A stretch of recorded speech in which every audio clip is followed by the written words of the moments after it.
Сонгуулийн ерөнхий хорооны 2021 оны 40-р тогтоолоор Монгол Улсын ерөнхийлөгчийн 2021 оны ээлжид сонгуулийг зохион байгуулах аймгийн сонгуулийн хорооны бүрэлдэхүүнийг баталсан.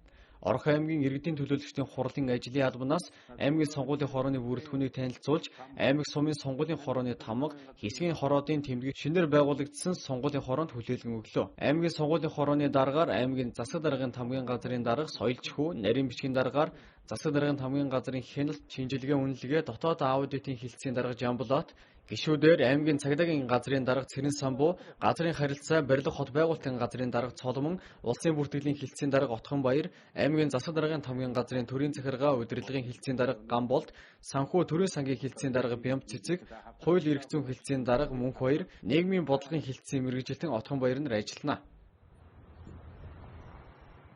За аймгийн сонгуулийн ороо ерөнхийлөгчийн сонгуулийн тухай хууль зааснаар бол за бүх аймгийн сонгуул, аймгийн нийслэлийн сонгуулийн орог тухайн дүүрэг нийслэлийн аймагуудын тамгын дарга удирдах ёстой. Энэ хуулийн зааснаар.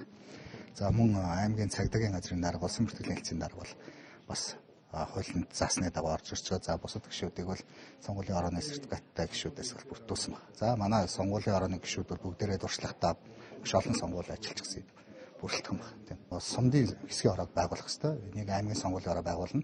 За сумдын хэсгийн ороо маань 5 сарын 10-ны дотор за сонгуулиас 30 хоногийн өмнө бол хэсгийн ороодыг байгуулсан байх ёстой. Ийм ажлууд явагдана. За тэгээд мэргэжлийн улсын бүртгэлийн байгууллагууд одоо сонгогчдын нэр салгах, танилцуулах гэх мэт ажлууд бол цааш үргэлжлэх болно.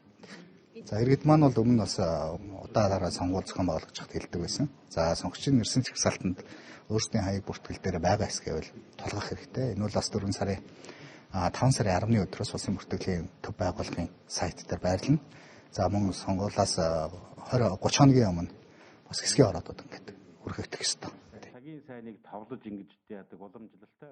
Сонгуулийн хорооны бүрэлдэхүүн томилогдсон төрийн албан хаагчид Монгол Улсын үндсэн хууль, Монгол Улсын ерөнхийлөгчийн сонгуулийн тухай хууль, бусад хууль тогтоомжийн хэрэгжилтийг хангаж, сонгуульд оролцож буй нам, эвсгэл, нэр дэвшигчийн талаар байр суурь илэрхийлэх сурчлагаа явуулах, бусад хэлбэрээр дэмжих зорилгоор сонгогчоос сонгох эрхээ илэрхийлэхэд болон санал авах, тоолох, дүн дамжуулах, ажиллагаанд цаад учруулах зэрэг хууль бус үйлдэл хийхийг хориглодог билээ. Монгол Улсын ерөнхийлөгчийн сонгуул 2021 оны 6 дугаар сарын 9-ний өдөр болох бөгөөд Орхон аймагт Сум багийн 46 хэсгийн хороонд зөвхөн төрийн захиргааны албан хаагчид ажиллана гэдгийг аймгийн сонгуулийн хорооны дарга соёлчхүү хэлж байлаа.